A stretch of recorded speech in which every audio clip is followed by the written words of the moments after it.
সেই ডিভিশনটা হচ্ছিল ইংরেজি গ্রামার ডিভিশন কয় প্রকার? 5 প্রকার। ইংরেজি গ্রামার ডিভিশন কয় প্রকার? 5 প্রকার। তাহলে 5 প্রকার ডিভিশনটা এক নাম্বার হচ্ছিল অর্থোগ্রাফি। কি গ্রাফি? অর্থোগ্রাফি। 2 নাম্বার হচ্ছে ইটিমোলজি।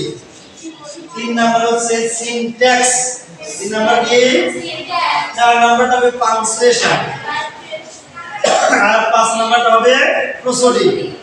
তাহলে মানে 5 টাইপস অফ ইংলিশ গ্রামার অথবা ইংলিশ গ্রামার হ্যাজ 5 ডিভিশন। ইংরেজি গ্রামারের 5টি ভাগ আছে। কয়টি ভাগ আছে? আর ইংরেজি ভাষাটাই কিন্তু গ্রামারের অন্তর্ভুক্ত। ভাষাটাই 5 শ্রেণী। সেই অর্থোগ্রাফি মানে হলো ধ্বনি তত্ত্ব। কি তত্ত্ব? ধ্বনি তত্ত্ব। যেখানে লেটার নিয়ে সাউন্ড নিয়ে আলোচনা করা হয় সেটাকে বলা হয় ধ্বনি তত্ত্ব। 2 নাম্বার ইটিমোলজি। ইটিমোলজি অর্থ শব্দ তত্ত্ব বা শব্দ প্রকরণ। এখানে শব্দ দিয়ে দিয়ে বাক্য তৈরি করা হয়, শব্দের আলোচনা করা হয়, বাক্যের আলোচনা করা হয়, বাক্য পরিবর্তন আলোচনা করা হয় ইত্যাদি, মানে সেকশন আছে। 3 নাম্বার হচ্ছে সিনট্যাক্স। 3 নাম্বার কি? সিনট্যাক্স শব্দ প্রকরণ গেল। এরপর আসলে বাক্য তত্ত্ব বা বাক্য প্রকরণ। এখানে বাক্য নিয়ে আলোচনা করা হবে।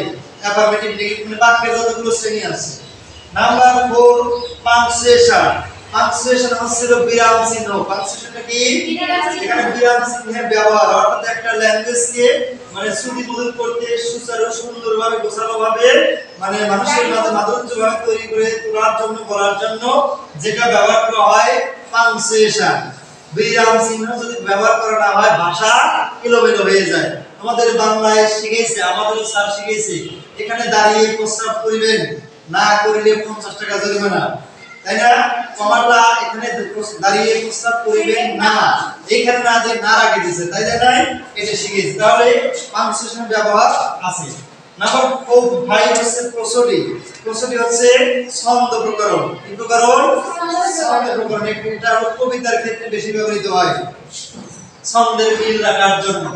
এই যে আমরা 5 প্রকার ইংলিশ গ্রামার শিখলাম, 5 ডিভিশন অফ ইংলিশ গ্রামার, এটা আমাকে শিখতে হবে, জানতে হবে।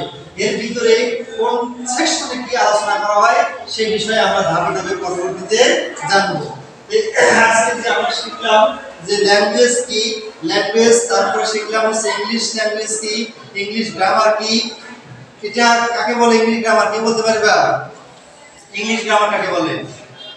গ্রামার বাংলা কি? ব্যাকরণ। এই ইংলিশ ব্যাকরণ, ইংলিশ গ্রামার, ইংরেজি ব্যাকরণ কাকে বলে? ইংরেজি ব্যাকরণ এটা একটা বই। ব্যাকরণ একটা কি? বই মানে কি? রুলস এন্ড রেগুলেশনস, তাই না? নিয়ম কানুন দিয়ে যে বইটা তৈরি সেটা হচ্ছে ইংলিশ গ্রামার বা ইংলিশ ব্যাকরণ। যে বই, যে পুস্তক পাঠ করিলে ইংরেজি ভাষা শুদ্ধভাবে লিখিতে পড়িতে পড়িতে, তাই না, পারা যায়, তাকে বলা হয় ইংরেজি গ্রামার। তাহলে আজকে এই পর্যন্তই। আশা করি ভালো লেগেছে। ভালো না লাগলে কিছু করার নাই, যদি প্রশ্ন থাকে অবশ্যই